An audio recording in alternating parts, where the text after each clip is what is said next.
Ladies and gentlemen, my name is Joe Barnes. I'm a research fellow at the Baker Institute, and it's my privilege to be the moderator of this session, which is the political and institutional consequences of major gas investments. We're going to use approximately the same format as we have in previous sessions, to wit, we will have first case studies, in this instance 2. Then we will have a panel of 3 who will speak briefly, and then we'll have a question and answer period. I realize that everyone here is eager for as long a session as possible, but if we do wrap up a few minutes early here, we could wrap up the entire conference a few minutes early at the end.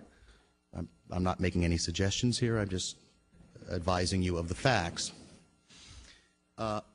It's a real pleasure for me to introduce our first presenter of a case study. The case study in this instance is LNG exports from Arun to Japan. The 2 writers of this case study are academics here at Rice, and I might say good friends of mine, Dr. Steve Lewis and Dr. Fred Vandermaiden, who are, and I'm looking up their titles because I know them by Steve and Fred, are Senior Research Fellow in Asian Politics and Economy, that's Steve, and Professor Emeritus, Department of Political Science, that is Fred. Steve will be doing the presentation. During the question and answer period, however, Fred will also be prepared to answer any and all questions. Steve, and I ask that our case study individuals limit their time to 20 minutes. Thank you.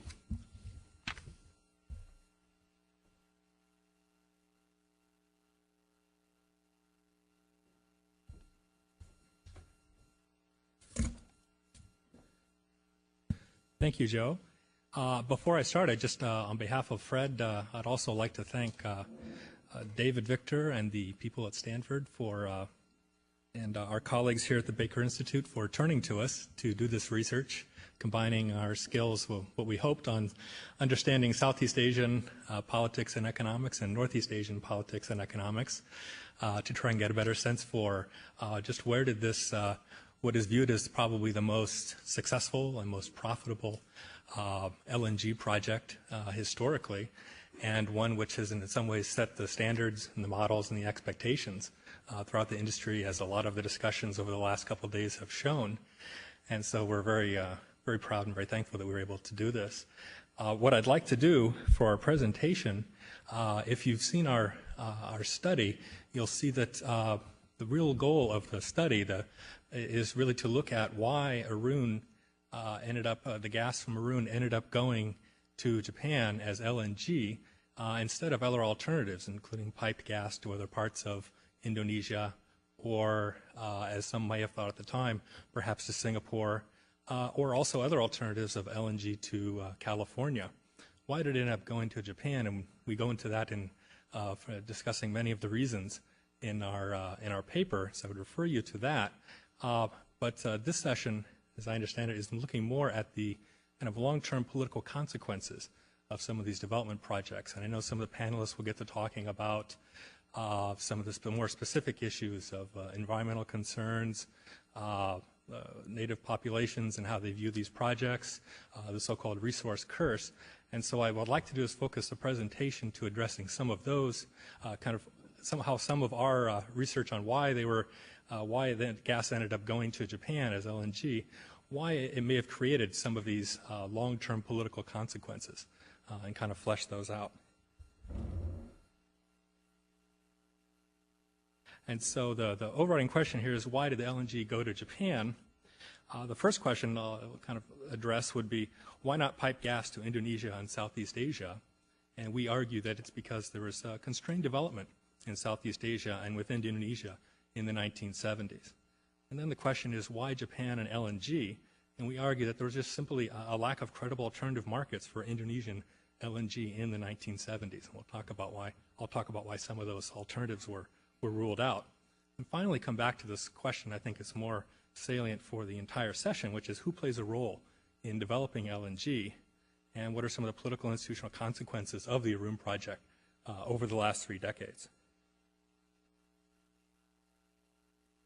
Kind of the basic history of the Arun project, as many of you know, that Indonesia did have a very early history of oil and also participation of foreign companies. Before the war, of course, Shell and several others were major partners. During the war and immediately after the war, you had a scorched earth situation where many of the projects were destroyed, and production in Indonesia did not get back to pre-war levels until the early 1950s.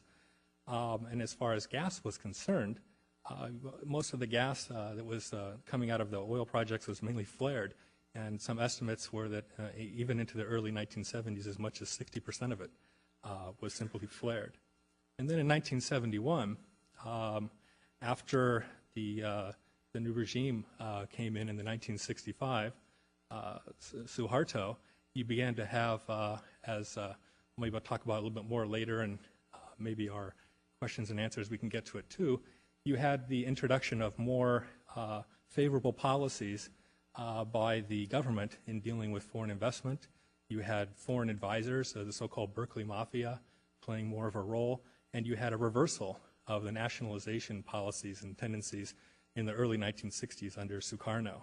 And so foreign investors were welcomed back in, and Mobil was one of the ones setting up an agreement with Pertamina in 1967. And in 1971, they discovered gas in Arun in northern Sumatra, Aceh. And at the time, it was estimated to contain 17 trillion cubic feet with significant condensate. And at the time, it was estimated it could also produce 2 billion cubic feet per day for 20 years. We put up a map here to familiarize you with this.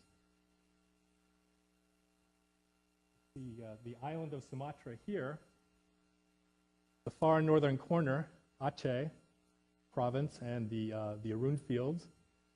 It's, however, if those of you who are familiar with Indonesia know that most of the population, 2/3 of the population, live down here in Java, and there were no, at that time, there were no real gas finds down there. However, at the same time as Arun, over here in Kalimantan, in eastern Kalimantan, which was called Badak and later became the Bontang project, HUFCO had also found significant amounts of gas. And then it's much later on in the 80s and also in the 90s that you have the growth of these, the discovery and the growth of these larger fields, Natuna and Iriandra down here, which are closer to most of the population and manufacturing and the economy in Java or in Singapore or in Malaysia up here. But the Arun project and then also the Bontang project were discovered about the same time by different partners.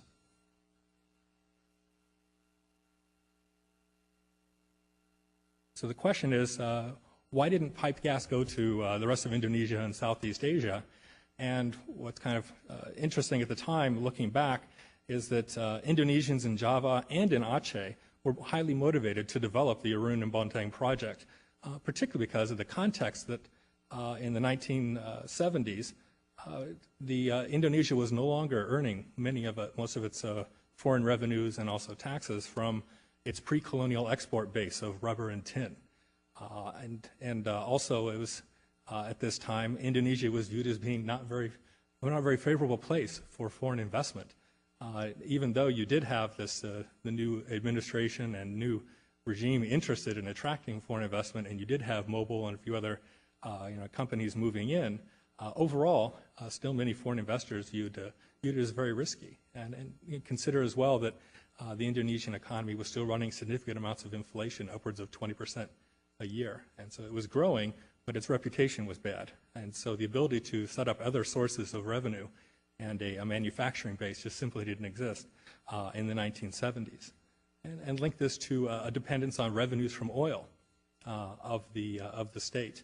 It's not until 1980 and in the mid-1980s that gas begins to supplant oil in terms of revenues for the Indonesian state.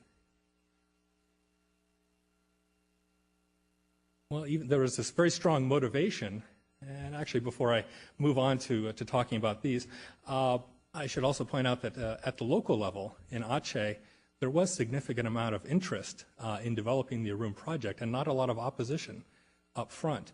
Aceh province only had maybe 2,500 people employed in the manufacturing business at this time, and the Arun LNG project eventually ended up involving more than, I think we estimate 12 to 15,000 local people involved in the construction.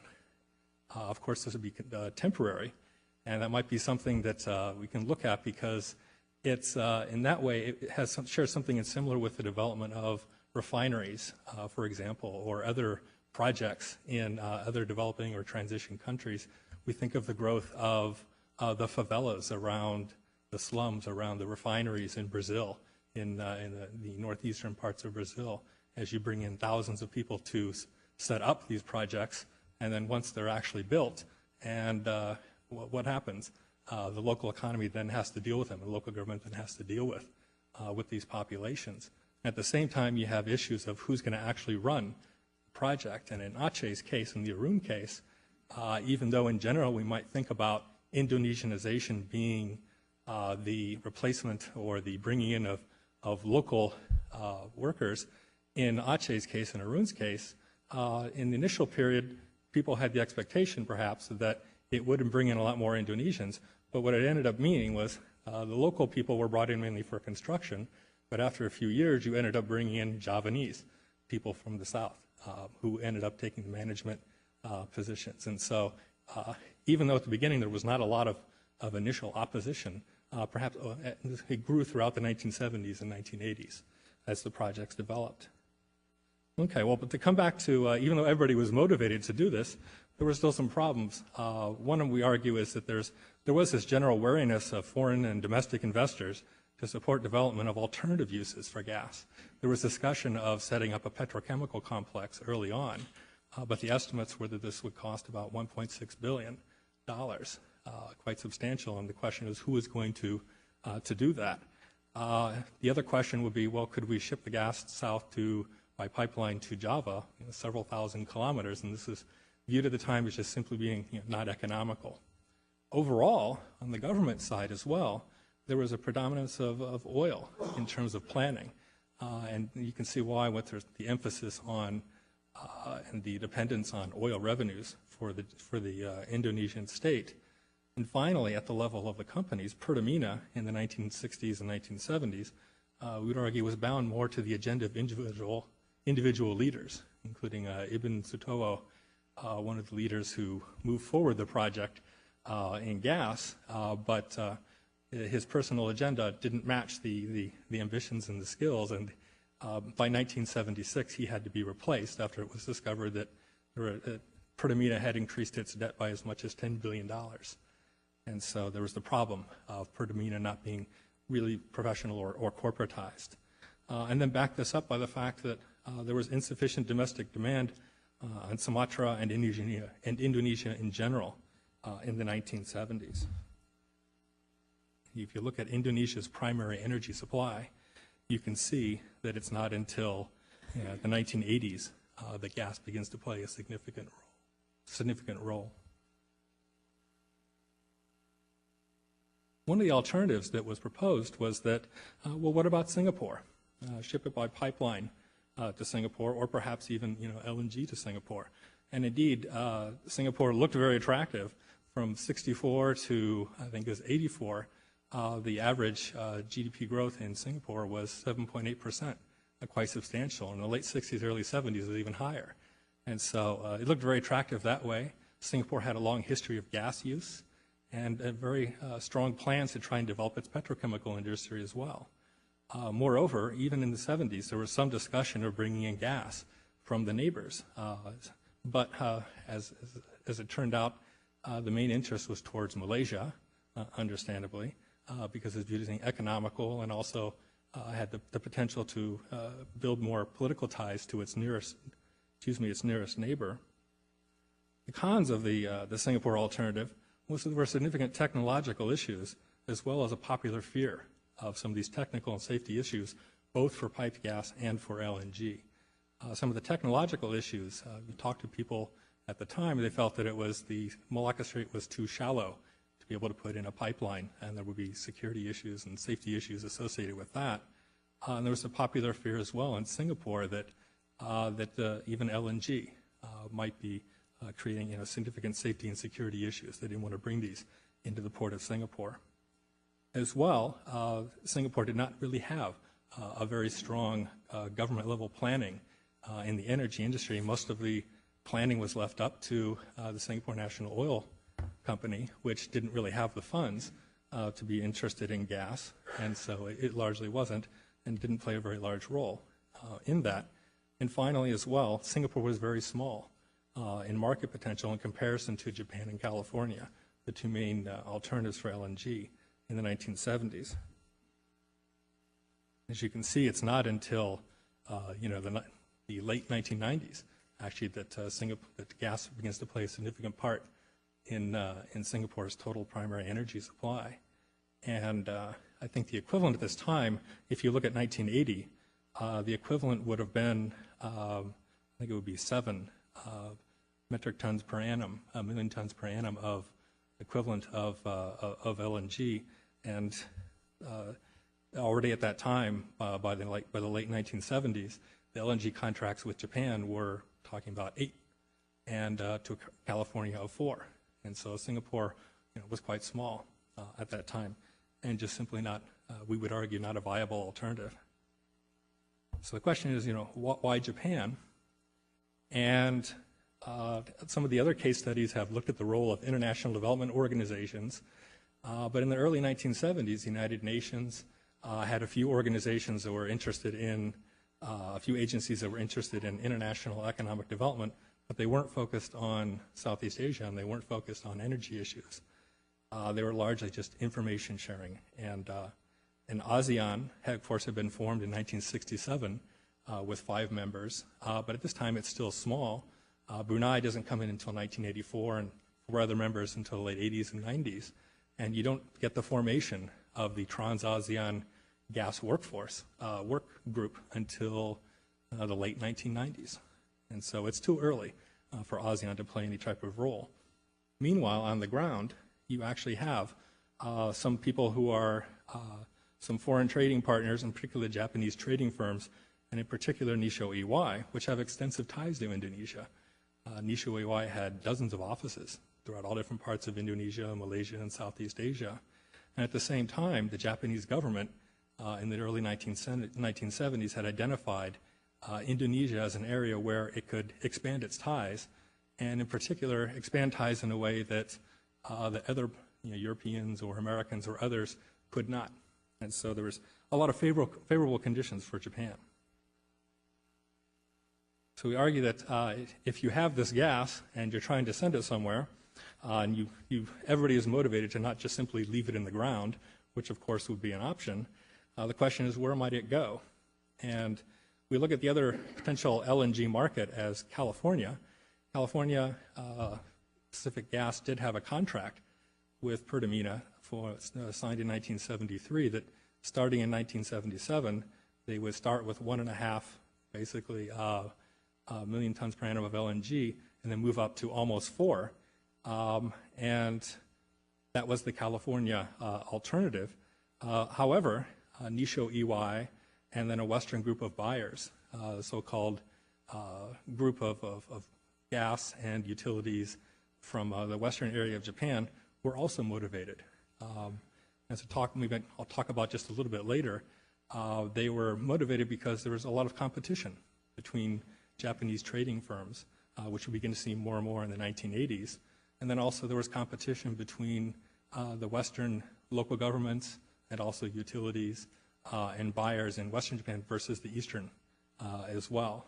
Osaka Gas had participated in the earlier LNG projects in Japan, but it saw that it could expand its role and bring in other partners from Western Japan by participating in the Arun project. And so the other increasingly favorable thing that happened with Japan was that throughout the 1970s, you have this slow evolution of negotiations and facilitated by the fact that Arun and Bontang are brought together through a joint management group of Mobil, HUFCO, and Pertamina set up in 1976. And then also the construction, the operation of liquefaction is contracted out by Pertamina to PT Arun, which was an Indonesian-Japanese company, partly owned by Jilco. And then MITI, the Japan Exim Bank and JNOC came in and supported the Western group of buyers, and working with the JOCO, which is a consortium of commercial banks and companies who in turn were invested in PT Arun. One of the interesting things about this study is that we found that in discussions of pricing, that in interviewing with the government officials and with the buyers and the people from the banks and representatives, it became clear that the Japanese buyers and the government were trying to guarantee long-term pricing and to keep out competing buyers, basically at any cost, because they viewed this as part of their larger strategy of affecting a transition away from coal, particularly domestic coal, and then also imported oil. And so the story of the development of LNG in Japan is also part of the story is the decline of the coal industry in Japan, the shutting of coal mines in Kyushu and in other parts of Japan, and their attempt, somewhat successful, in decreasing their dependence on imported oil. And it's also backed up by a Japanese government concern for supply security through diversity of supply. And as you can see here, the earlier projects, the United States, Brunei, Abu Dhabi, were moving towards diversifying their supply. But when you bring in Indonesia in 1980, it jumps in there, of course, as one of the largest sources of LNG for Japan. And then throughout the 1980s and 90s, they begin to move towards Malaysia, Australia, Qatar, Oman. But still, Arun is kind of the linchpin of this. And that's part of the long-term significance of this. Of course, you can add in Algeria and other sources in very recent years. Meanwhile, throughout the 1970s, we have the slow demise of the California connection. You have siting issues dealing with the original Point Concepcion project, and in particular security issues. And this contributed to just throughout the 1970s, as California didn't move to act on its contract, that the Pertamina begins more and more to realize that it's becoming dependent upon Japan. And then at the same time, of course, the Japanese partners are able to leverage this and to ask for better terms. But the relationship becomes stronger through more negotiations throughout the 1970s. And even though, of course, Japanese economy did take a hit from the oil shock in the 1970s, it's clear to all of the players at the time, in talking with them, that they felt that Japan would bounce back. And so it was credible, and Western Japan in particular. And so the first shipments to Japan began in 1977, 20-year contracts for 8.18 MTPA. The initial projected cost was $940 million, beginning with 3 trains, and added 3 more trains in the early 1980s, and a working capacity of 10. So one of these very large projects. And then throughout the 1980s and 90s, you begin to add in other buyers, including Korea and Taiwan. So what are some of the long-term political consequences? We argue that it really does establish the strong role of the state in developing the Japanese gas market. First of all, as the final guarantor for project development funds. And in particular, this represented kind of a change in the thinking of the Japanese government in moving towards bringing in more potential partners. The earlier project, Alaska, of course, the financing was on the American side, but then Brunei and Abu Dhabi, it was Japanese loans to the trading firms. But with the Arun project, the Japanese government showed that it was willing to work with both directly with the Indonesian government, foreign governments, in making loans. It also made loans to these Japanese and Indonesian joint ventures, and it also made loans to the Japanese domestic, JOCO, domestic consortiums of banks and buyers. And it showed kind of a development of a more flexibility in terms of the willingness to work with investors. And I think the Trinidad case and James Paul had referred to the agility of the Trinidad and Tobago government and flexibility, perhaps. And maybe this is one of the earlier cases of that. It also shows, I think, that that even in the case where you do not get you do not start off with a very strong government role in setting up negotiations and starting off with the development of the project, you can still end up with some type of a project which serves national economic development interests. And the Arun case, I think, is fairly important for that because MITI really didn't play a role in the early 1970s. For various reasons, MITI was dealing with all types of environmental scandals, and then also they weren't simply focused on gas, and yet they were consistently pushed towards that by the trading firms and also by the buyers, who were in themselves responding to competition amongst themselves. And so what's interesting is that they still end up playing a role as final guarantor, but they don't necessarily play the role up front that one might expect. And as I mentioned, this is also a new model of cooperation between state and private industry. Finally, wrapping this up, it also did establish some popular conceptions of safety, particularly on the Japanese side. The Japanese public now know an awful lot about the siting of LNG, to the extent that I think if you're in Japan and you might live near one of these terminals, you may not even know it or be aware of it, and you talk to your neighbors, as I have when I lived in Fukuoka in southern Japan, and my students didn't realize that those very large golf ball things across the highway there were LNG, part of the LNG facilities. And so there's just simply not a lot of fear. There's a great amount of public knowledge at the very local level. And this took several decades to develop. Also, it established kind of new norms and understandings of profitabilities, particularly for mobile, when considering what it could earn from condensates in the early stages of the project. And it also established for people like companies like Osaka Gas that there are ancillary industries that could also be profitable for them. Finally, and this I think will get to some of the other relevance for some of the other case studies, counterintuitively, it may have contributed to the relative underdevelopment of the Indonesian economy by sending the gas outside of the country, even though in the initial stages everybody agreed that this was a good thing to do. But then also, as some of the other presentations and Mr. Kudo talked about yesterday as well, it may have contributed to the underdevelopment of the gas transmission system within Japan by creating all of these local monopolies with interests, long-term interests tied to specific sources overseas. So perhaps I should conclude there. Thanks.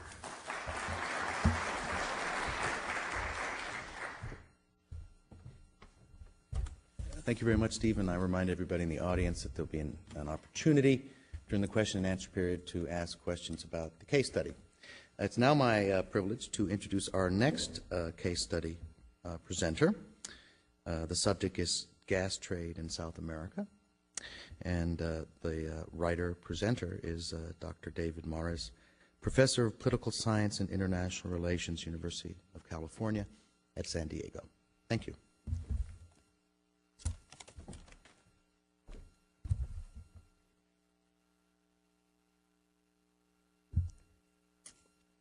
Thank you. I'd like to begin by thanking David and Mark for giving me the opportunity to write this project, and for the Baker Institute for the opportunity to present it here. I'm going to talk about two sets of pipeline projects in detail, and a third set not in very much detail. So I'm not going to spend a lot of time up here talking about the details of the specific cases. Those details are in the case study. Rather, I'll give you a little overview of that and then go into what I think are the more general issues of interest here. Let's see. Okay, so the outline. First, I'll give you an overview of the projects, talk about the key issues for the major pipeline projects, and I'll focus on three questions. One, the role of economic integration in the gas trade, the role of regional institutions and multilateral development banks, and then the shifting roles of the states, and the rising role for markets, and end with a discussion about the current situation in the Southern Cone.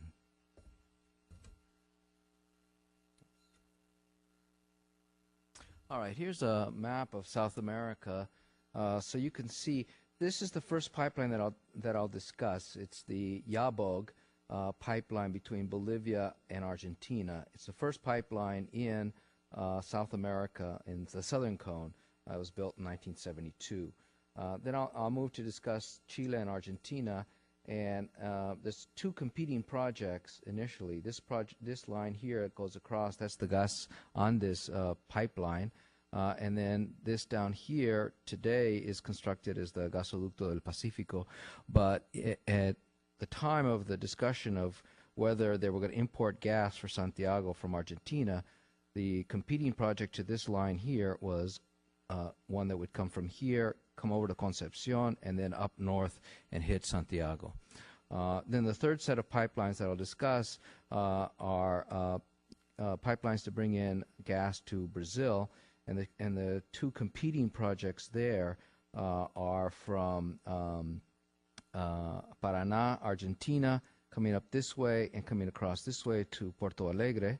So it's about a 1,400-kilometer pipeline there, or the Gospel pipeline from Bolivia down to Sao Paulo and then down to Porto Alegre. 2,100 kilometers. That's the one that actually that wound up getting built. You can see from the map here, this pipeline is being built in pieces. Okay.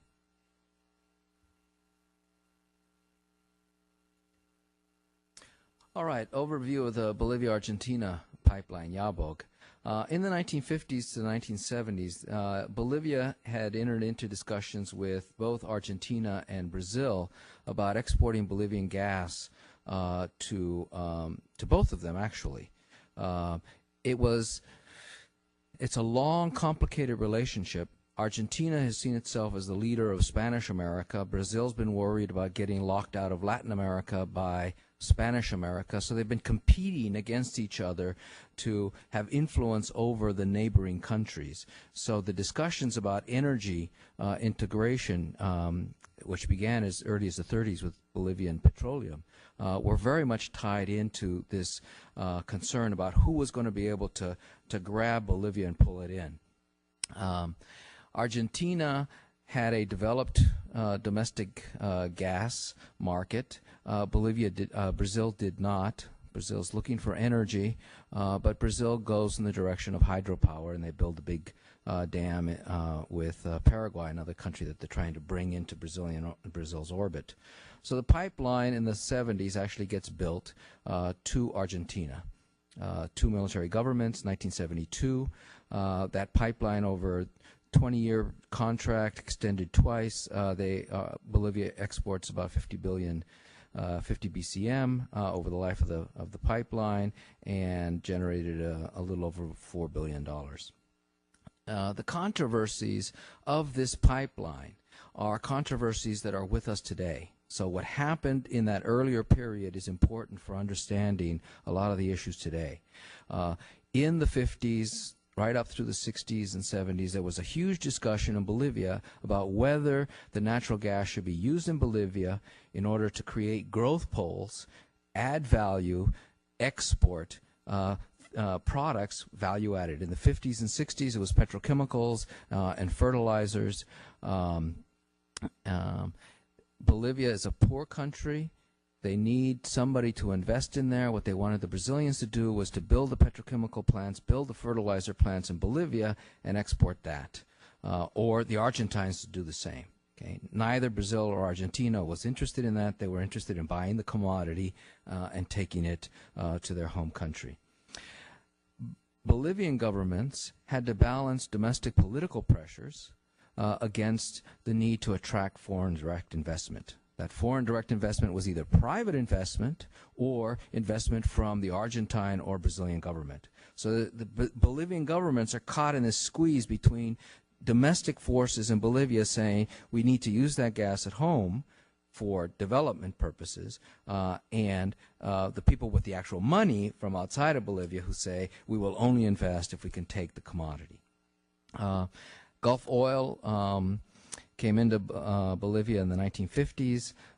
It's the company that started the idea of a pipeline project to Argentina. It gets nationalized in 1969, but the pipeline project continues between the two military governments in Bolivia and Argentina. The pipeline gets built. There's a series of contract renegotiations because the market for gas in Argentina develops in a way very differently from what either the Argentine government Gulf Oil or the Bolivian government had believed from the late 60s into the early 70s. So this is something we'll see again in the current period, is this contract renegotiation because the market doesn't develop the way in which it was initially perceived. Okay, moving to a contemporary project, the Argentina Chile project.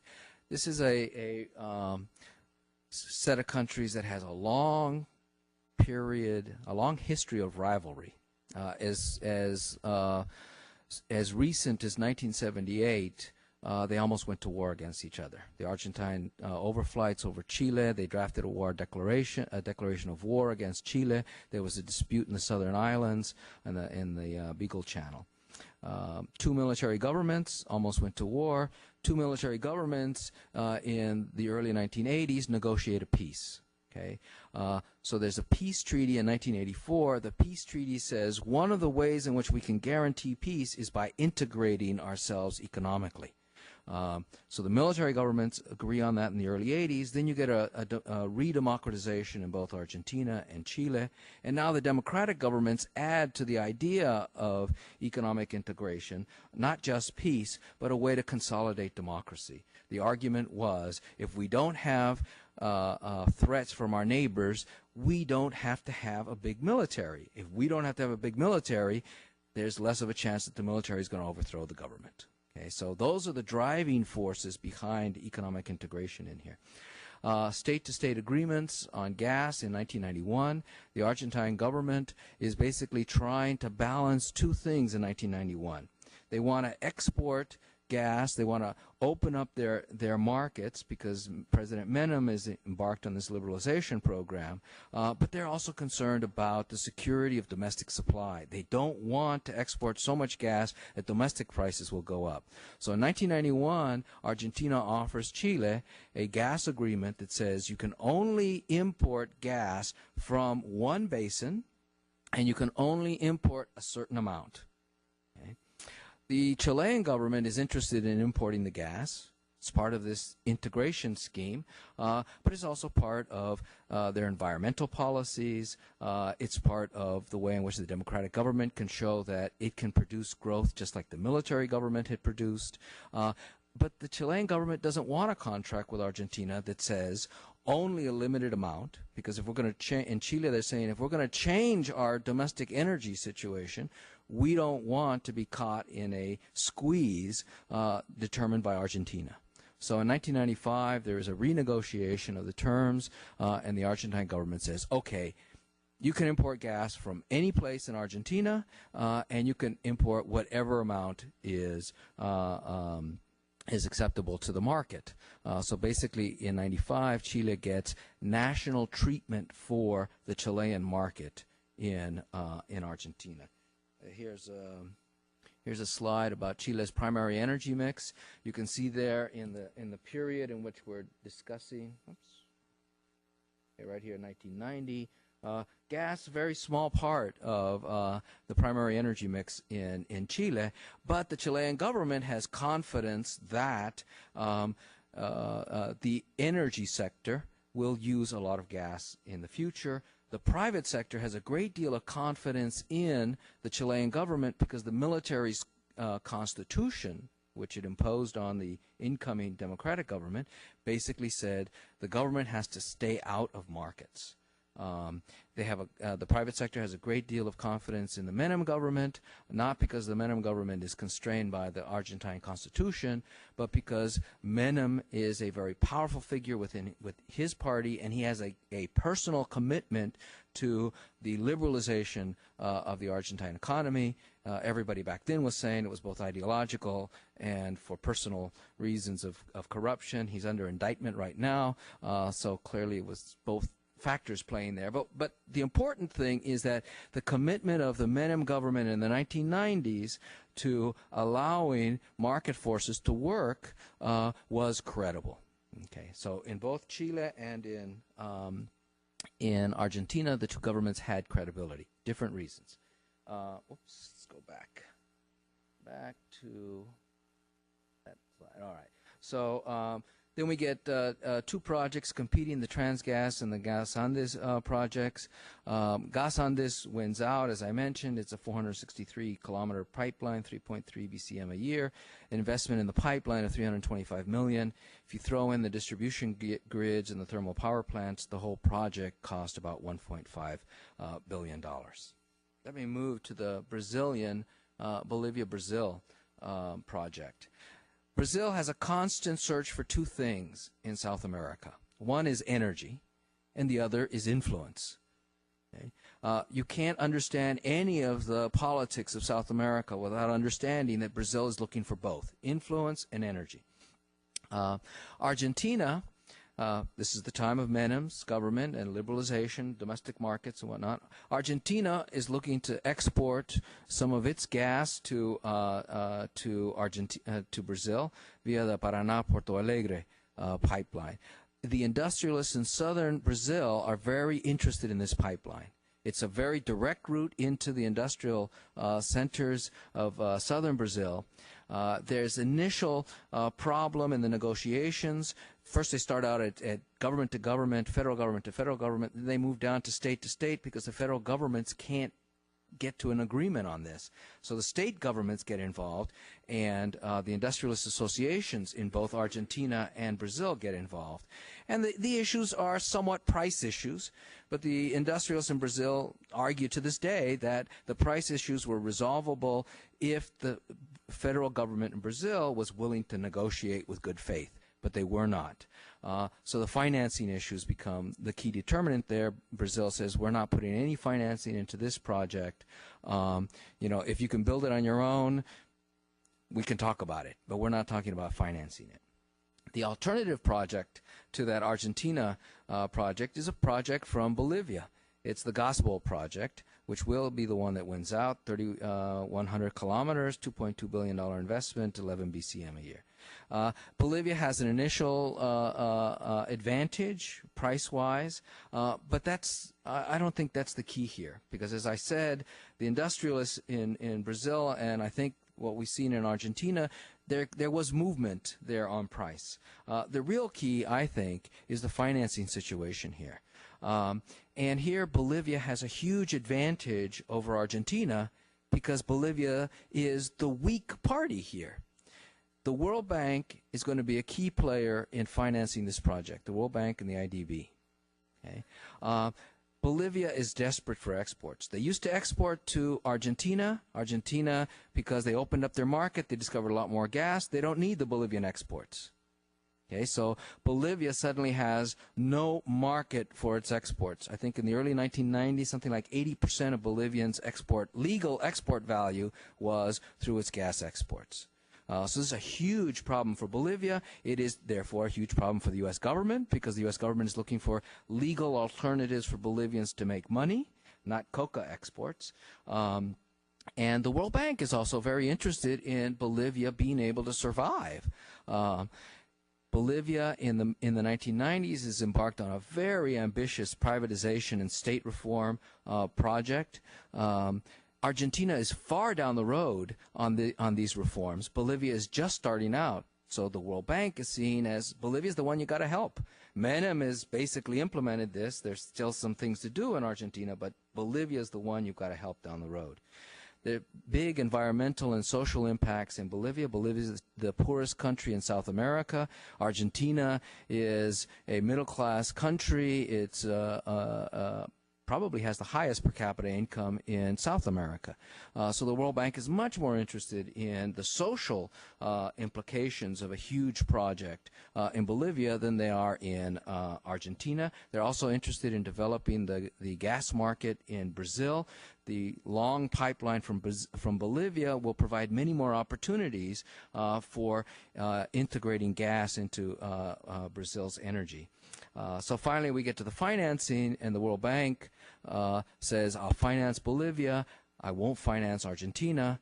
That's not enough because the World Bank doesn't have that much money, and you also need at this point the Brazilian government, the federal government, President Cardoso and the Foreign Ministry saying, we want tighter relations with Bolivia, we want gas in our energy mix, and ordering Petrobras to go in there and use Petrobras's finances, financial ability, to finish out the financing for the Gaspol pipeline. Okay, you can see at the time of the discussions here again, these are not developed markets for gas. The Brazilian government, especially Cardoso, says gas is going to be important in Brazil. The World Bank says gas is going to be important in Brazil. It doesn't matter what Petrobras says. If those two say it's going to be important for Brazil, Petrobras has to get involved in it. Okay, key pipeline issues. In Argentina to Chile, the key issues were basically regulatory issues. Why? Because both governments had decided that they were going to let the market determine what was going to happen in that energy relationship between the two sides. Now, letting the market work means providing a regulatory framework within which actors within the market can base some estimations of things down the road. All the private investors in Chile understood that if gas could be brought in from Argentina, there would be a market for it. Gas would be competitive. The first issue on the regulatory framework were simply the Argentine regulations about from where could you get the gas and how much could you get. If you had to get it from the Neuquén Basin, back to the map 3, if you had to get it from down here and get up to Santiago, which is not only the residential, commercial, it's also the industrial center of Chile, gas prices are going to be much higher than if you can come straight across this way. Okay. So when the Argentine government said, all right, we'll let the private sector determine where they're going to get the gas, that was a huge step forward. And then the Chilean government came up with a regulatory scheme for distribution and for access on the pipelines, and they went open access. So that basically determined that Gas Andes would win out in that competition. Let's see. In the Bolivia to Brazil, the big issue is creating a market. Okay? It's not regulating that market so much as it is creating that market. And here, the question is, how confident can you be that the demand for gas in Brazil, which is dominated by hydroelectric in the power sector, and everybody's saying the power sector is the key to gas demand in the future, the question is, how confident can you be that that power sector will be favorable to natural gas? And nobody was very confident, and that's why there was very little private investment until the World Bank and Petrobras came in and took the brunt of the financing commitments here. The World Bank also provided some sense, some credibility to the Brazilian government promise that we'll try and get more gas in here. All right, to the questions. Economic integration. Does it make gas trade more likely? Economic integration at the beginning of these projects, very limited. The causality of economic integration and gas trade doesn't go economic integration leads to gas trade. The governments wanted economic integration, and they saw the pipelines as a way to promote economic integration. The governments wanted economic integration for very different reasons. In Chile and Argentina, initially they wanted economic integration to consolidate democracy. In Brazil, they want economic integration to project influence of Brazil over the area, because integrating into the Brazilian market means Brazil is more important to you, as well as to spur economic growth, diversifying their energy sources. In Bolivia, the government wants economic integration for two reasons, basically for reasons of corruption. Everybody knows, the World Bank knows, Transparency International knows, the Bolivian government is a very corrupt government under whatever particular administration is there. So they want it for corruption, and they want it to reform the socio-political order. It's going to provide some benefits that they can distribute out. The role of regional institutions. Is it important to build regional institutions to promote the gas trade? There are regional institutions in South America. ALADI, the UN Economic Commission on Latin America, Mercosur, OLADE, which is specifically an energy organization. They were all marginal actors in these pipeline projects. In the case of Argentina and Chile, they provided general information about energy markets, but the key really was the information that the private sector brought and the education of the leaders of these governments. They were basically all educated in the neoliberal economic projects. In the case of Bolivia and Brazil, Mercosur actually probably worked to Argentina's disadvantage. Through Mercosur, Argentina is already tied into Brazil. Bolivia is not a member of Mercosur, it's an associate member. And so even though the industrialists in Brazil are saying, Mercosur, we should import gas from Argentina, the Brazilian government is saying, no, we don't want to import gas from our Mercosur partner. We want to import it from Bolivia. The World Bank and the IDB are the key players here. They're not regional organizations, institutions. They're international institutions. They have resources and they have credibility that regional institutions don't have, and that's what makes the difference there. The question about the shift from states to markets, the shift to markets attract gas investments. Well, in Chile, you could look at Chile and say, yeah, they privatized the electricity markets. The initial response was excellent. In fact, it was an overinvestment in gas pipelines in the north of Chile. In Brazil, you had a hybrid public-private market. There was very little private investment in thermal electric plants, substantial state investment in fields, pipelines, and thermal electric plants. So in Brazil, even though they're moving more towards markets, not enough yet to sort of attract private investment. In Bolivia, capitalization, which was the Bolivian way of privatizing, there was capitalization of pipes and fields under capitalization. 50% goes to private industry, 50% goes to Bolivian pension funds. Initially, it brought a lot of capital into Bolivia. But then you got the problem of this huge popular discontent with exports, about which I'll say something in a minute. Huge popular discontent with exports, and you've had pressures towards nationalization, and it's scaring off private investment, not only in gas but in other areas. Argentina, yes, there was a shift to markets. It increased investment, but that shift didn't seem to go far enough. By the late 1990s, you're already getting underinvestment in the gas sector. The current idea in Argentina is that state control will attract investments rather than market control. So let me end on a couple of things about the gas trade, the current situation. Is this a setback for the gas trade? There are huge negative factors out there. In Bolivia, the people feel betrayed by the gas trade.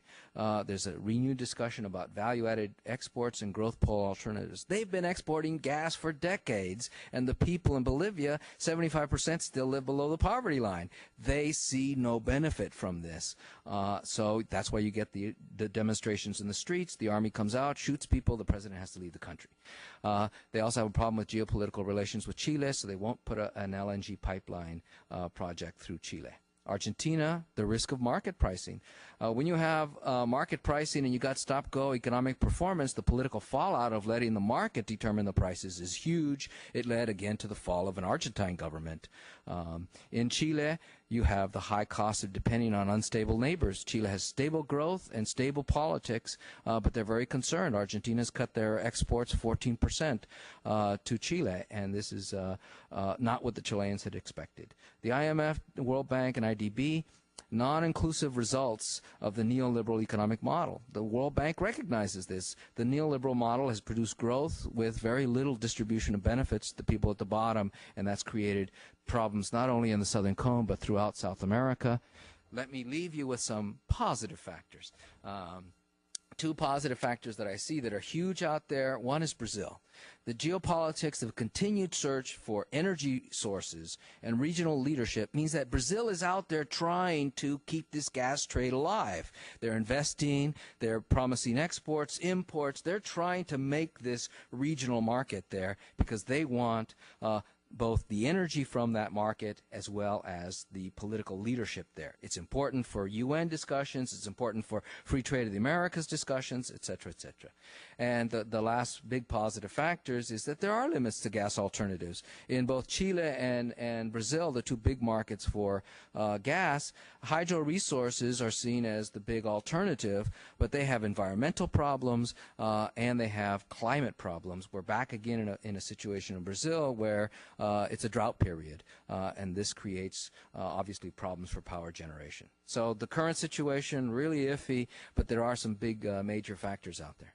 Thank you.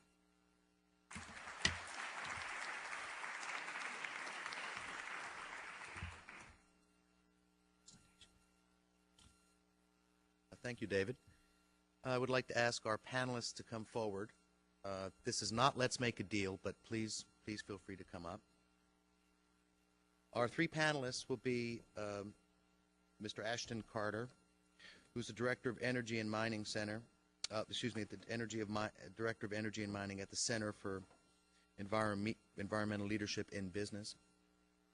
Dr. Thomas Heller, who is a Professor of International Legal Studies at Stanford Law School and Senior Fellow at the Stanford Institute for International Studies at Stanford. And Dr. Murad Belgej, who is the Principal Energy Specialist, Oil and Gas Policy Division, the World Bank. I would like to ask our panelists to limit their remarks to 8 minutes, and at most 10. I will gesture wildly when you get past the 8-minute mark. And as to order of presentation, I suggest we simply follow what we have in our brochure, which suggests that Mr. Carter would speak first, then Dr. Heller, and then Dr. Belgej. Thank you.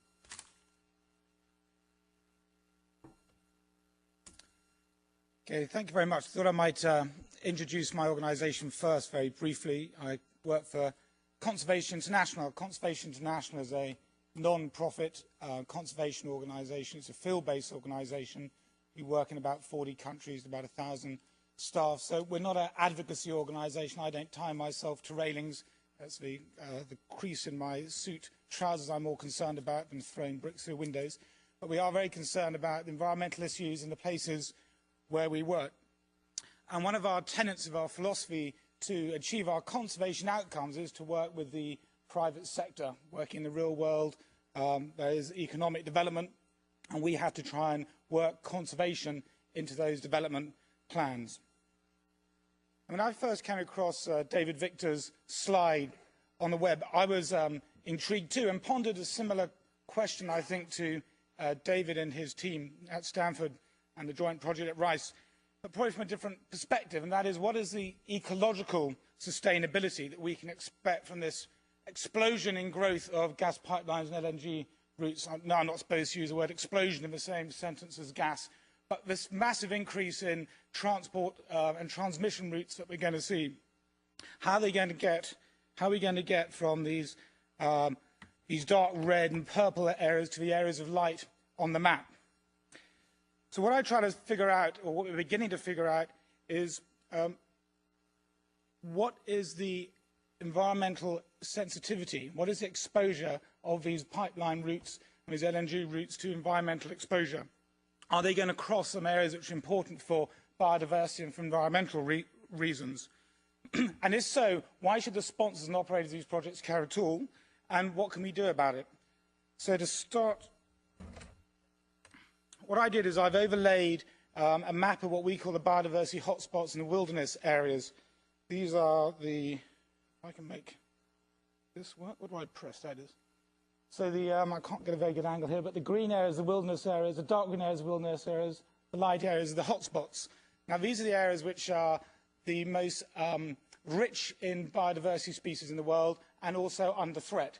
And I've overlaid these with the, as you can, with the USGS areas as well. So you can see that there's actually quite a high level of coincidence between the geological provinces and some of the hotspots and wilderness areas, which we can see as a proxy for environmental sensitivity on the globe.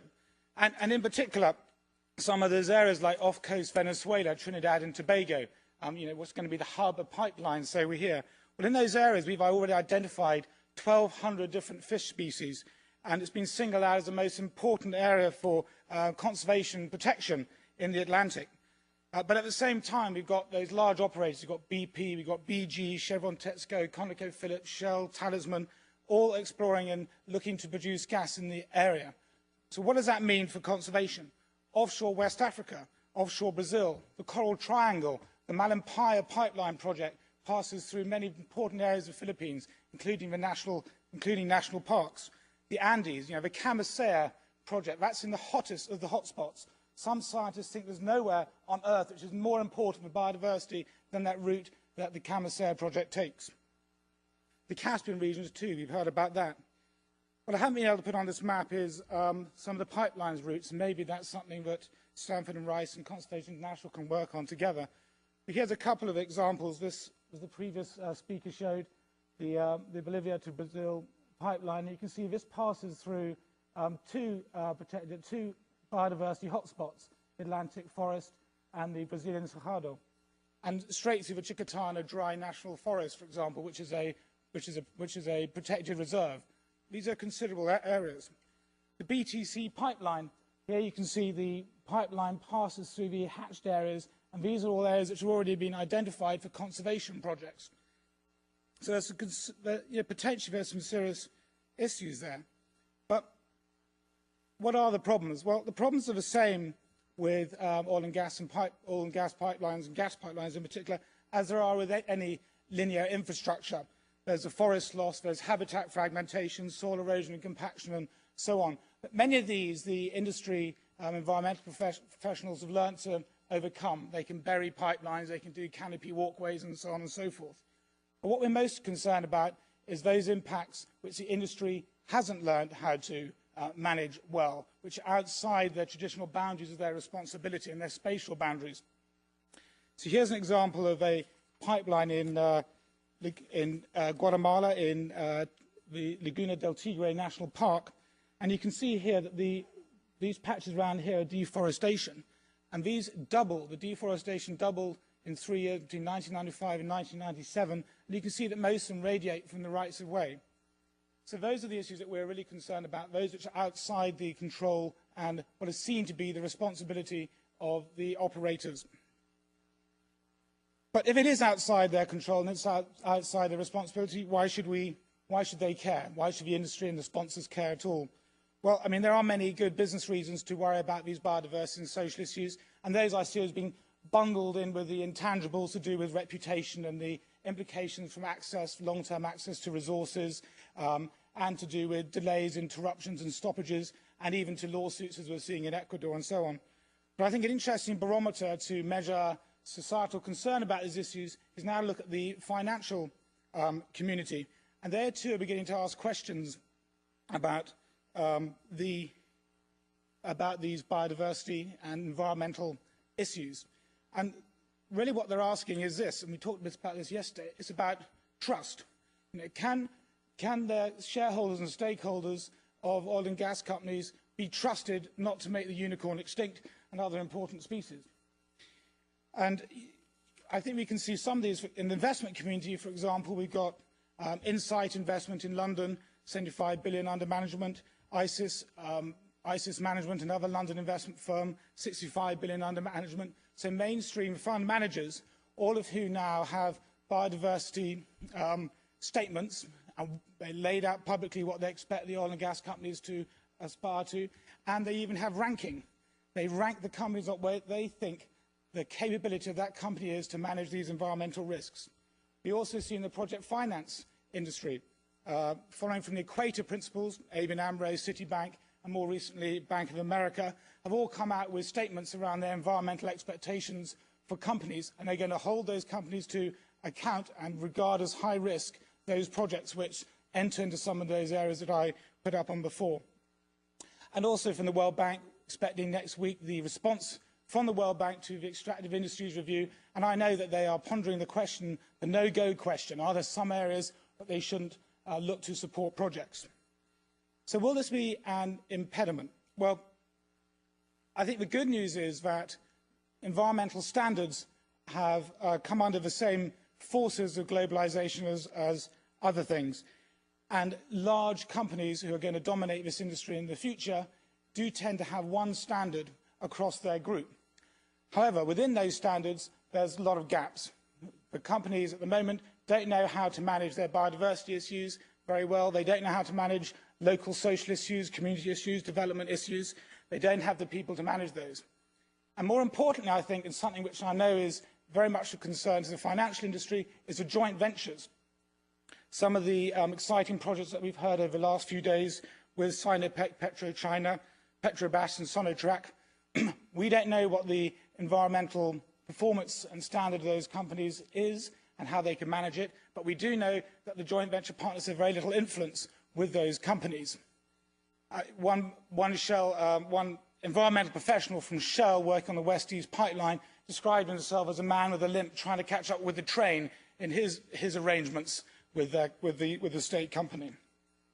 So finally, what can be done? Well, I think first of all we can start to integrate biodiversity and these other social issues right up front in the risk evaluation. This is a decision tree that we've put together with the Energy and Biodiversity Initiative. I had the leaflets out yesterday, and I think you saw that. So this is an initiative between Shell, BP, Chevron, Texaco, Statoil, and five major conservation organisations. And we sat down for 3 years trying to work out what were the issues that companies should be considering early on. I think also that you can start extremely early in the project.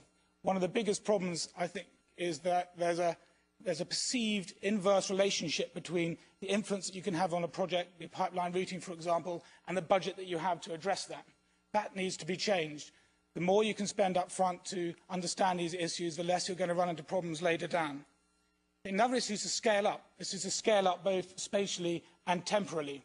So you need to look beyond your project life and beyond the perceived spatial boundaries of your project to try and anticipate what potential impacts and what trouble you're going to have down the line. And I think there's a lot you can do with a little money as well. One of the conclusions I come to working with companies is that some of these issues are such small line items that they get ignored. There's a great deal of goodwill you can buy with a little bit of money right up front and throughout the project life cycle. And I think the final message is that this all needs to be done in partnership.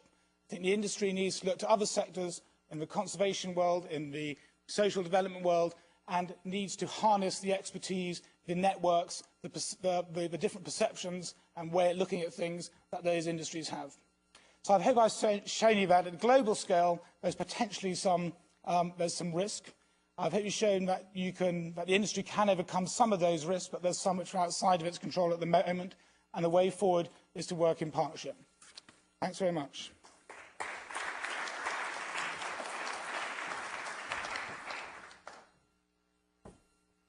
Thanks.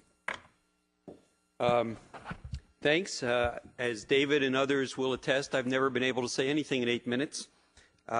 So I will forget about the slide somewhere up there.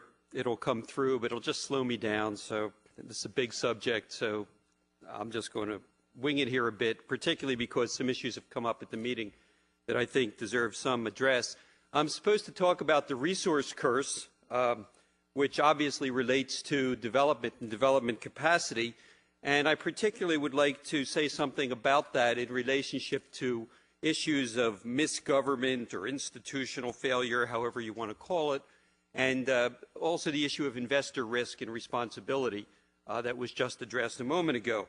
And I'll be quick and really sketchy here. There are some notes there, and there's more written if people would like to look at it further. Just quickly, what is the resource curse? I think most people probably know the basic ideas. It is that when you are in a resource-abundant situation, and those resources, particularly when they produce rents, you have classical problems that have developed with trying to deal with stabilization or dealing with the volatility of prices and its impact on your budgets and development plans. You have a second issue having to do with what sometimes get called sterilization, which relates to Dutch disease problems, namely if you have a lot of foreign currency that affects your exchange rate, it creates an imbalance between your tradables and non-tradable sector and can cause you enormous difficulties across time. But the main point I want to make is I think both the stabilization and the sterilization issues really have turned into issues that are concerned with misgovernance more than anything else, in the sense that both of them can be handled technically. The question is whether people have the incentives to handle them, and it's usually the misgovernance or the institutional problem that prevents the first two problems from being handled appropriately. So I'm going to talk about that. What is the resource curse supposed to be? The literature is somewhat more complex than one might think at first glance.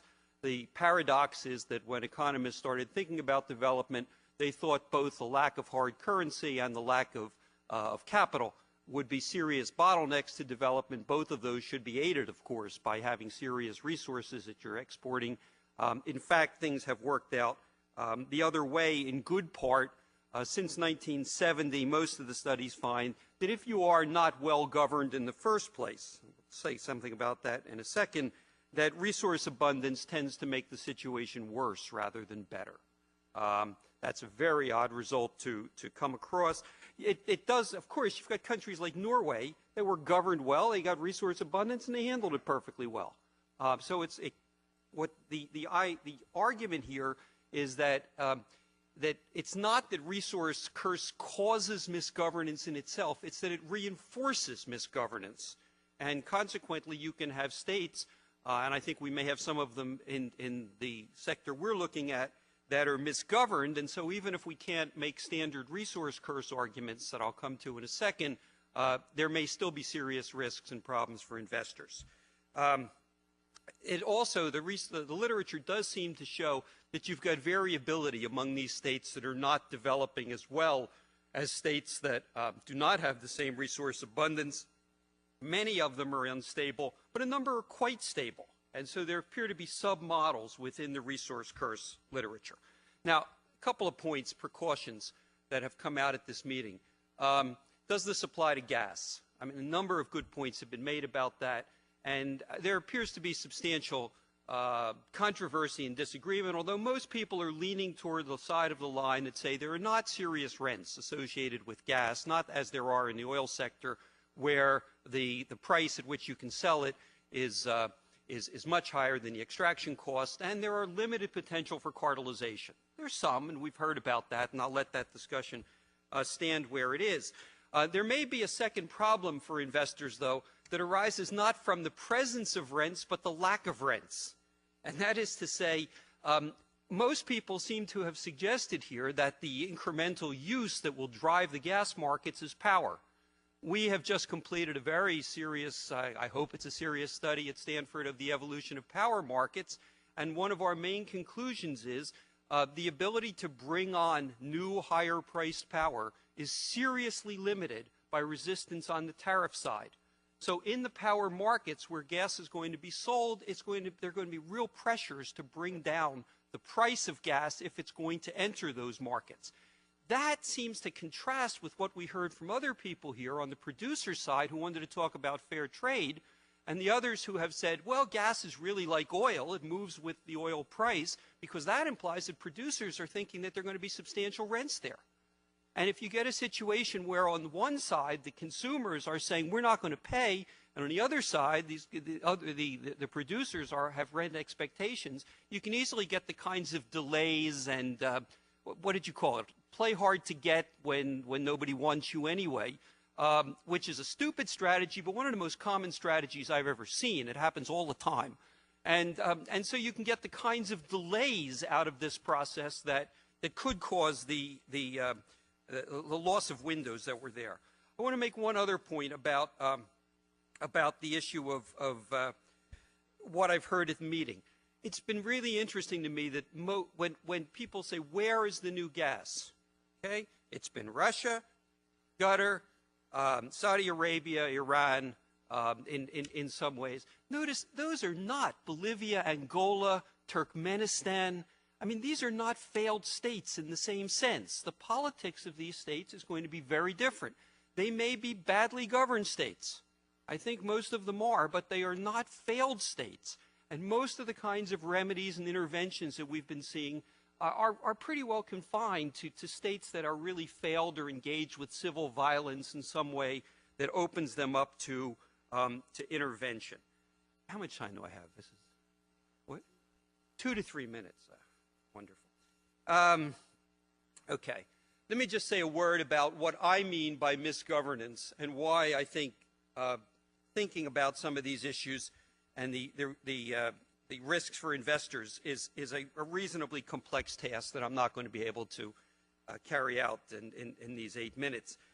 What I mean by misgovernance, which I think is fairly well taken from standard political economy these days, is that if you think of governments as business organizations and they're trying to maximize their returns, there are a couple of strategies they can follow. They can either try and develop markets, and then when the economy grows, they can take their tax share of it.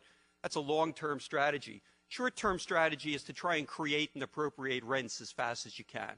I think one of the major institutional failures comes from adopting that second strategy, and I think that's at the rent creation and appropriation strategy is at the heart of what's there. Notice that turns politics into a contest to get a hold of the government, which is the rent-creating organization. It creates instability in a great many cases, but it causes governments to adopt the strategy of trying to defend their jurisdiction, because that's how they're earning money. That's one problem. The second problem is social benefits are not universal. They are usually quite selective. They're often ethnically related. That leads to a series of problems that were discussed earlier in the Arun case, where when you find resources on the periphery of a developing country, the historical likelihood is that those resources are going to be in an area where people have gotten nothing out of the government, and they're going to turn around and nationalism is going to rise up. And these days, what that means is you're going to be subject to a suit under the Alien Torts Claim Act in the United States if you're an investor, because when the Army puts down those types of activities, as they do in Aceh, somebody's going to sue you. The third area, the government rarely has a monopoly on providing services and markets. Public goods are not well distributed. Where they are distributed, they're often by churches or Hamas or mafia gangs or drug lords throughout most of the world. This is a common condition. And so what does this do to a risk profile for investors? And I'll make a couple of points and then stop. The first point is each of these things creates risks of a different type. If you have a society in which, especially on the periphery, the government has no history of providing public goods, education, health, they're going to ask the company to do it. There's no question, because they're used to other non-governmental providers, and the company comes in, and if it's Shell or BP, these guys are efficient, and there are going to be demands that this be done. Secondly, the core periphery problem I just referred to is going to create the risks associated with Alien Torts Claims Acts, other acts that you can do in the European Court of Human Rights. And then finally, we have the issue, if government is really a contest over acquiring this rent machine, and you sign a contract with any one government, that contract is going to be quite unstable. Now, it's quite possible that over time, if you have a very effective repressive regime, they're going to cut you off from the risks of the first, because they're not going to allow political mobilization of demands by people on the periphery, and they're not going to be alien torts claim cases. But you're going to face another series of risks, which is political boycott that may occur if that repressive regime turns out to be unpopular politically in the West. And you may find other difficulties if strategies change, as people did with Suharto or people did in Iraq. Iraq used to be a stable, repressive state. We made it a failed state. And in the course of that, the contracts that were there, of course, and options disappeared. Okay, so what's my point in leaving this? I'm not going to have time to talk about remedies, these various trusts, Chad, Cameroon. Be glad to do that in the course of if people want to bring that up in the course of arrangements. But I'll simply close by saying that in the variety of states in which we can expect incremental investment in the gas market over the next years, even if there are not substantial rents, most of those states have misgovernment problems, but they are dividable into different categories. Some of them are relatively stable, effective states that are effective in their repression, that carry out certain types of policies and create one set of risks. Others are truly failed states in the sense that they have the attributes that I raised earlier. They do not govern effectively. That's going to create another set of risks, and it's in trying to understand that portfolio of risks that I think remedial strategies have to be worked out. I think that can be done, but I think it's a very difficult task.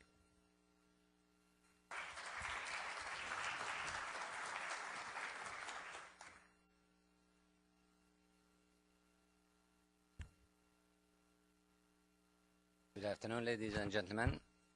First of all, I'd like to thank the Rice University and the Institute for inviting us to express ourselves on behalf of the World Bank. And of course, I'd like to address several issues that have been addressed here and there during these last very interesting 2 days. First of all, I'd like to introduce the World Bank Group, so those of people who don't know who we are could have an idea.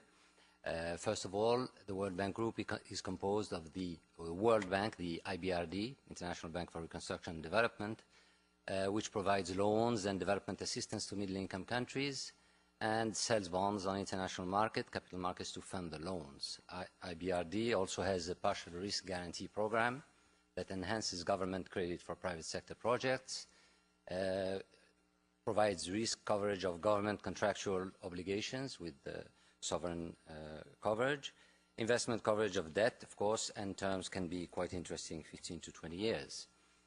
Of the 5 agencies, IDA is the one that deals with the poorest of the poor, people living on less than $1 a day, sometimes less than $2 a day, depending where you are. It provides interest-free loans and grants to the poorest countries, and this replenishment is usually provided by the wealthier members of the World Bank Group. The International Finance Corporation is the private arm of the group, which deals with business just as a private bank would do.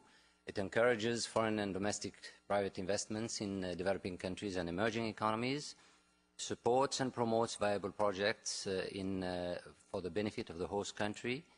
It has very high health, safety and environment standards and tries to implement it, and no projects would go through the board today unless these are met. And of course, it provides long-term financing for capital mobilization and advisory services as and where needed. MIGA is the Multilateral Investment Guarantee Agency, which provides in turn guarantees against non-commercial risk, basically political risks, commercial losses, and technical assistance is also provided to help promote investment opportunities, as well as legal services to smooth possible impediment to or encourage direct investments in developing countries. Last but not least, International Center for Settlement of Disputes. There are disputes and you have to settle them somewhere, and usually the World Bank Group acts in tandem with the other agencies, the other 5 agencies, to provide the right environment for settling those disputes on the most amicable and fair terms. The World Bank is, of course, evolving with the world and globalization, and recently, since we're addressing the oil and gas issues, we have created a policy-oriented and IFC transaction-oriented department, which is the Global Product Group, which achieves a critical mass of world-class oil, gas and chemical-related skills. It provides a one-stop shop for a seamless transition from policy issues to starting and successfully negotiating a commercial transaction. It helps identify projects and create synergy into the integrated sector approach, such as gas to power and the like. And of course increases private sector oil and gas and chemical investments and provides essentially advisory restructuring services to governments and private sector for privatizations of assets and so on and so forth. It offers on the policy side, of course, advice on hydrocarbon sector reforms. We've been extremely successful upstream and we're trying to move downstream also. Market deregulation and privatization to enable gas penetration, which is quite difficult because of the capital intensity of the trade, and development, of course. Access to environmental friendly fuels, especially gas in lieu of biomass or petroleum products where they are polluting. And this is why we encourage certain mega projects such as the Bolivia-Brazil pipeline, among others. And of course, we carry out regional studies to facilitate the gas trade between countries. I have a few examples to show. And of course, we also have a very high standards on social and environmental impacts of gas developments, both onshore and offshore. The World Bank Group as a whole is geared to attract capital to developing countries, which cannot be always a very good destination for risk capital, provides technology when there is none or no opportunity to provide it, and provides, of course, access to modern ways of management. Maintains transparent government revenues and insists on transparency, and we want to see the flow of funds from our projects go into the budget and not into private coffers. Strengthen the state's policy and regulatory role, because this is going to be extremely important for attracting and maintaining private capital presence and public-private capital. Redefine the state role in productive sectors and help the state disengage from the areas where it's not efficient and where the private sector can be more efficient. It provides, of course, as I said, LDCs with access to capital market and increased production and service efficiency wherever possible. Provides a competitive investment framework, promotes private sector participation wherever possible, and of course tries to increase the benefits to people at large in trying to combat poverty and improving people's lives, which is the motto of the World Bank Group. How do we access to the World Bank Group? Directly. Government and private sector can make a direct request to the World Bank Group agencies or offices throughout the world, or coming directly to Washington. The private sector often needs the IFC umbrella and addresses then their request directly to the IFC to reduce the risk perception of certain projects. The Sehan pipeline is one of them, among others. It provides more visibility, of course, for very difficult projects, and it introduces new technologies to LDCs where otherwise they would not have been introduced. It creates employment, brings management expertise, and increases transparency and generating business opportunities downstream of projects that we finance. How do we go about doing this? If you want something to be successful, you obviously have to have the appropriate business framework, and a framework where business and investors feel comfortable in taking the kind of risk that would be coming with the investment. Establish a proper institutional framework, we help develop that. The legal and regulatory framework, when there are none sometimes, especially in the former CIS countries, where the legal framework was just orders or telexes from Moscow or from somewhere else. And of course, development of capital-intensive and high-risk markets. We provide incentives to attract investors, and we go along with them in the projects and develop the projects together. Promote economic development at large, so the project fits within the economic development, as was very well explained in the case of Argentina. Protect consumers' interest, because we do get the backlash from the consumers, as you know. And we have a proper monitoring and enforcement mechanism, otherwise how do you know that you've been successful? In order to develop viable gas projects, you need cooperation between government, national oil companies, and international oil companies and private sector. I'd like to insist on a point here.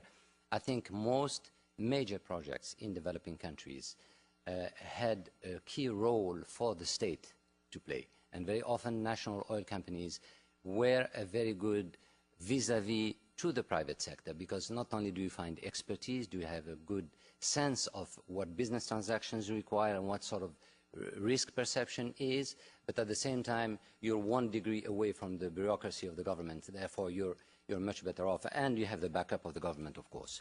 And successful gas projects often required initial strong government involvement and support, even if after a while the government pulls out. Smaller projects, of course, are easier to bring to fruition and mobilize scarce resources, but they provide the demonstration effect that you need for with pilot projects, and usually they lead to larger projects. What does IFC do? This is the World Bank side, but the IFC provide financing for projects in the upstream, appraisal and development, no wildcatting, oil and gas pipelines, oil field services, LNG, LPG, FPSOs, acquisition financing and debt refinancing, and of course, with the product that go along with that, senior debt, income participating debt, convertibles, revolving credit, equity sometimes, and partial credit guarantees. A few examples, and I will stop there. IFC and IBRD have collaborated with other stakeholders to finance major cross-border pipeline projects that would not have seen the light otherwise. And I think the Chad-Cameroon pipeline, which was very visible at the time, even though it's an oil pipeline, could have been a gas pipeline somewhere else, was a very risky and very difficult project to put to work. $1.5 billion oil field development and $2.2 billion pipeline are not an easy thing to finance. And of course, IFC and the World Bank played a very important role with A and B loans and export credit agency supported loans and project bonds, of course. And even though it was led by a major corporation, major IFC, which is Exxon. And of course, the consortium, we provided also the equity for the part of the government in the consortium, both in Chad and Cameroon, which gave the leverage to look after the revenues from the pipeline and have a say as to where those revenues were going to go, instead of just being there as a witness. IBRD and IFC have been key in mobilizing funds, country and cross-border risks perceived to be extremely high in some cases, and the presence of IFC and the World Bank have helped reduce that perception. The Bolivia-Brazil pipeline, which was very eloquently described, was a case where you had both the public and the private sector participation, and it's very well described here in the Bolivian transportation company. It's a majority private company in a state where the dominance is by the public sector, 90% Shell, Enron, British Gas, El Paso, and BHP, and 10% would not be taken by the local investors, and therefore Petrobras had to take it, ordered or not, I don't know, but it had to take it. And that was, almost $500 million worth of investment. On the Brazilian side, the transportation company is majority public, 49% Shell, Enron, British Gas, and BHP, but 51% Petrobras, and of course that's where the cost is and the risks. And you see the participation from the World Bank and the IFC and the Inter-American Development Bank. In Bolivia, $436 million, with Petrobras financing a good chunk of that, and the shareholder equity is only $75 million. In Brazil, $1.5 billion, basically with the World Bank loans and guarantees, and Inter-American Development Bank at $380 million, and the total, of course, is quite impressive. Last but not least is the West Africa Pipeline. I mentioned this one because it's a project at this stage, and it's a project that is part of a bigger effort in West Africa to do two things at the same time. One, mitigate the tremendous gas flaring that's going on in Nigeria, that has been going on for the last 25 years, and Nigeria burns almost as much, flares almost as much gas as countries like France would consume in half a year. And of those billions of cubic meters, this is going to be quite small. It's only 500 million cubic meters that will be going there, but it's a beginning of something that will grow into something much bigger and may go along the West African coast. The sponsors, of course, are private sector, but also public sector, Shell, Chevron, Texaco, and NNPC. 25% equity participation is taken by the governments of Benin, Togo, and Ghana. And the World Bank is to fund part of that equity and provide, of course, along with that, guarantees by MIGA and OPIC to the sponsors. And you see the pipeline is going to cost about $650 million, and the first gas is expected in Ghana sometimes next year or in 2006. Concluding remarks on gas projects, I think gas is, as we have seen during the last 2 days, a very different animal, if I may say so. It's a very capital intensive, it's very high risk, but it has very high rewards because it's a long-term business. When gas penetrates into a market, and I'm not worried about the Bolivia-Brazil pipeline, because eventually it will be a very good project, and eventually the market is going to develop. If you've seen the pollution in São Paulo and other cities in Brazil, you see that this can be mitigated through natural gas. Quality electricity is going to be available both to the industrial sector, but also to the poor. So there are positive fallouts that will come from that.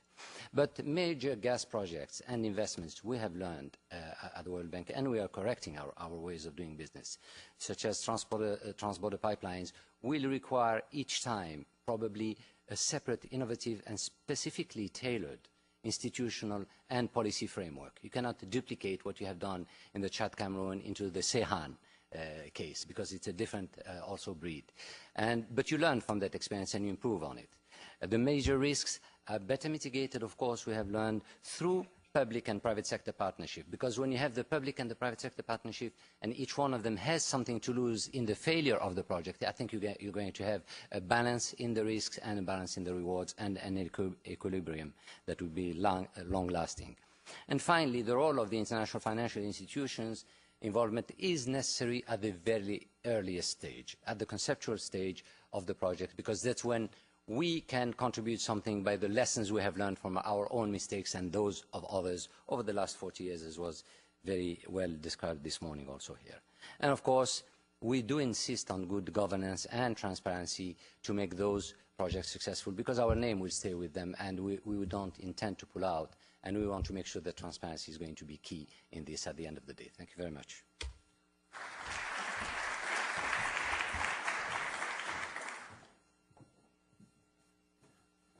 Thank you very much.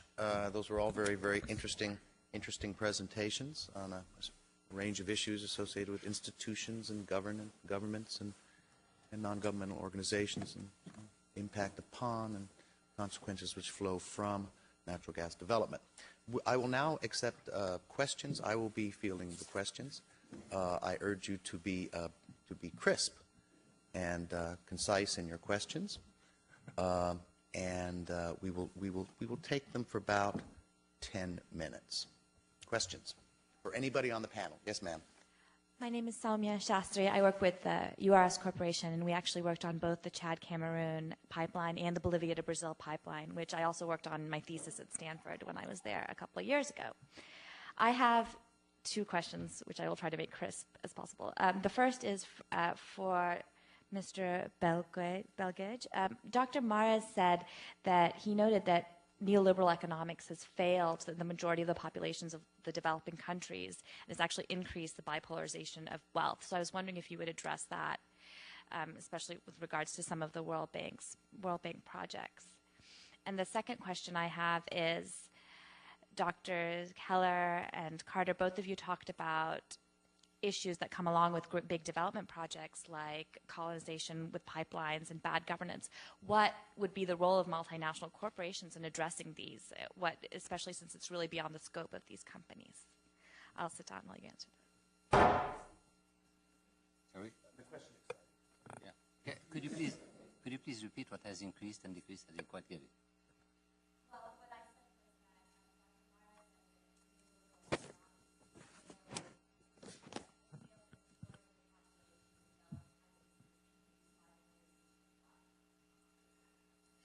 I think it's absolutely right.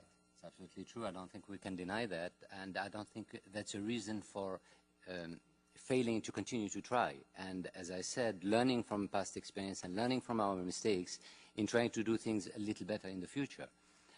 And we can do that through examples. We have learned from our mistakes, for instance, in the case of Nigeria.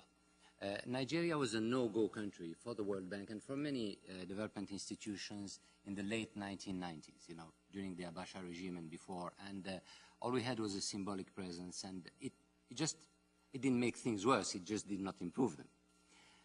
With the difference that after the elections and after there was a democratic government that was elected, with the President Obasanjo, and a clear message that he wanted to go for reforms, he wanted to go for transparency, and he started acting not only under our influence, but as a will of the nation. You could tell that today, if you visit Nigeria, even though there are tremendous problems to be addressed, and we don't go to easy countries, we go to difficult countries, people are aware that you can change things, you can do things properly if you try to address them and try to get as much buy-in as possible from the beginning.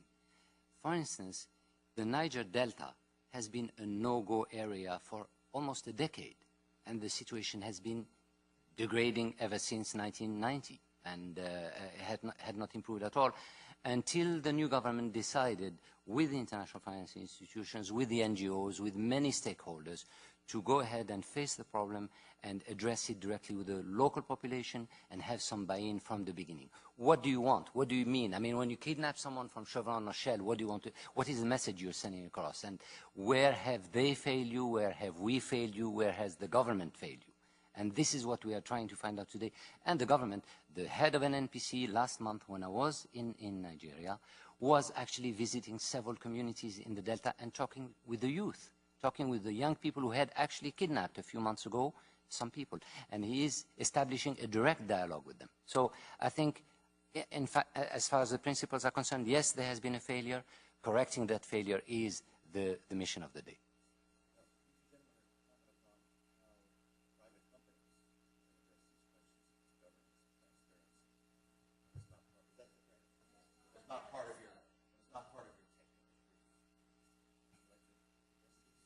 Sure.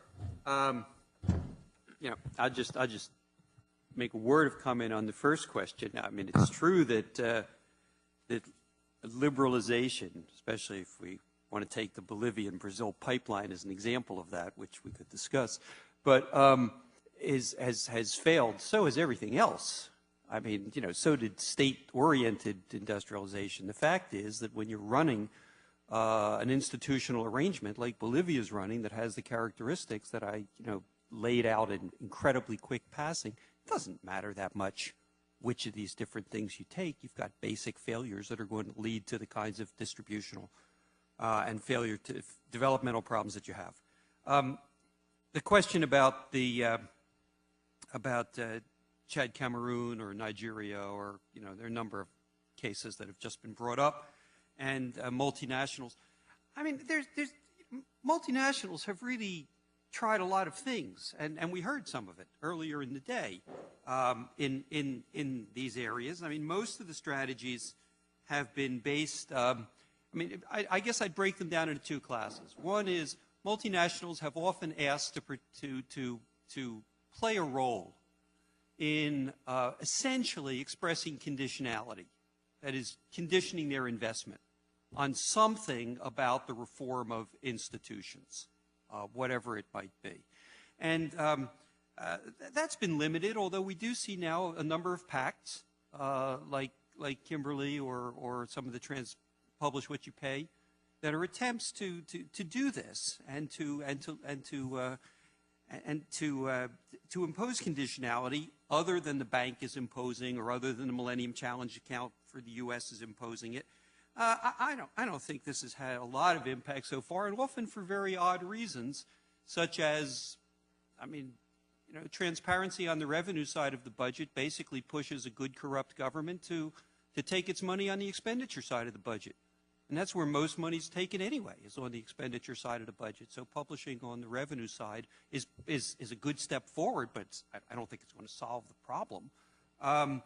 With respect to the other strategy of not conditionality in favor of institutional reform, but basically substituting for government, to use the term that I had, there have been a lot of efforts, and Niger Delta is a very good example, because the several government agencies, including the current NNPC, which has a shorter history, and so we don't exactly know what's going to happen with it, but they haven't done.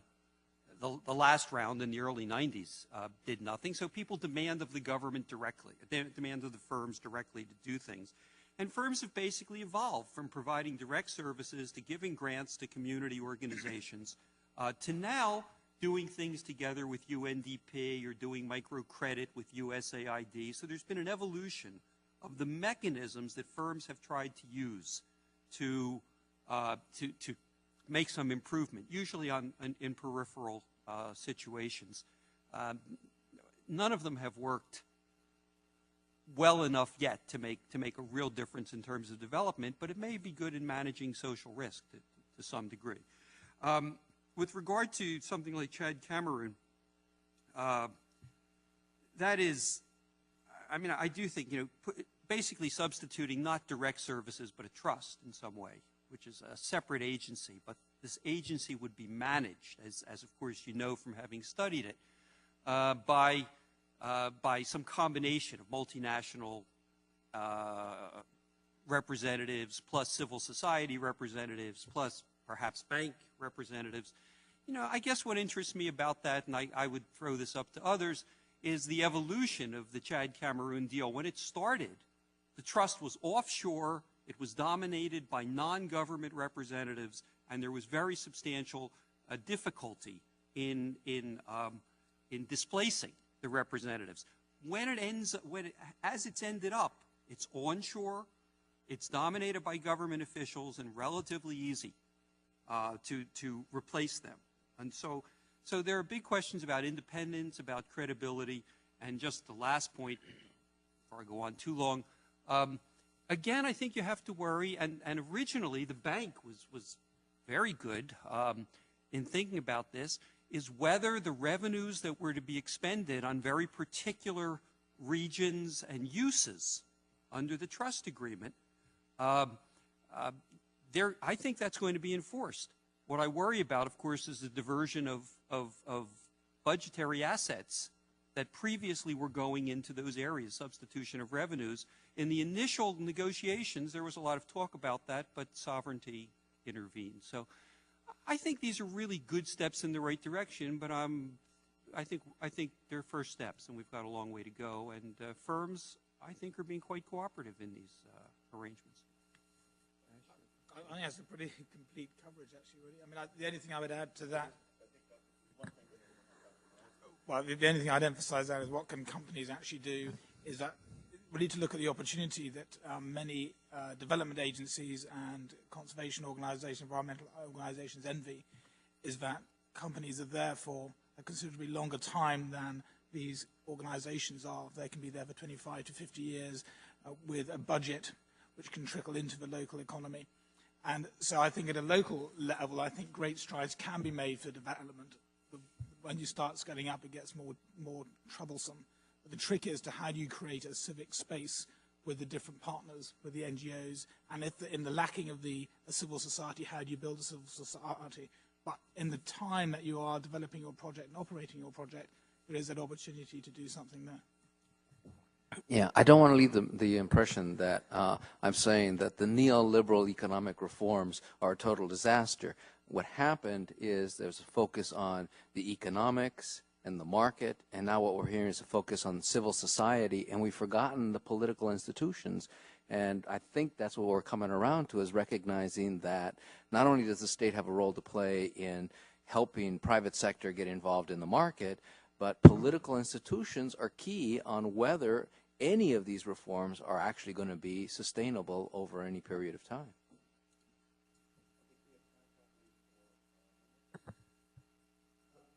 Oh, sorry. Take them both. Take Come on, them take them both. Have him go ahead. I'll make my question half of it, actually. This is to Mr. Bill Gage. Mohammed Haroon from University of Southern California. What's your view on investments on oil field development as to the market being justified by new higher oil prices? And how do environmental incentives provided by state and federal government to operators to increase production of cleaner fuels affect such investments? I'll leave the last question out. As far as marginal investment in marginal fields, I think definitely this is an area where very often local capital can get started much easier. I think a very good example was during the reforms and the privatization of the Argentinian petroleum sector, where those marginal fields that didn't have the critical mass for the big operators and even for YPF turned out to be very prolific field for smaller companies who could have, you know, the kind of not only capital but expertise to bring them along and make them more productive, and that went also for gas fields. What sort of government incentives did you have in mind? I didn't quite get the question. Incentives for that pushes operators to concentrate on cleaner fuels. Oh, definitely, because as far as going to hydrogen eventually. I don't think we are at the hydrogen level yet, but I think there are several initiatives that have been taken. One, to encourage, since we're talking about natural gas, to encourage substitution of petroleum products such as diesel and gasoline, leaded gasoline, with compressed natural gas wherever possible, with, of course, heavy subsidies at the beginning, but tremendous results, as you could see in larger cities like Delhi or other, mega cities. Mexico is embarking on that. Second is harmonization of petroleum product imports by many countries. For instance, in Africa today, in certain countries, in order to import leaded gasoline, you have to pay almost 1/3 of the price higher than unleaded gasoline, simply because you have to produce it and produce that small lot and bring it on a separate ship, segregated tank and so on and so forth, which adds to the cost. But the governments were not aware of that, and now there is an initiative that is going on around the continent to improve the quality of fuels and have the private sector and see the benefits, of course.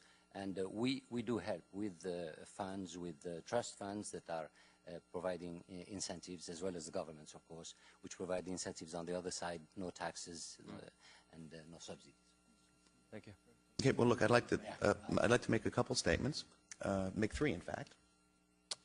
First of which is that I apologize for curtailing the question and answer period, but I urge those people who have a great urge to spring a question on our panelists to grab them, not physically, but to metaphorically grab them during our brief period of break that's coming up.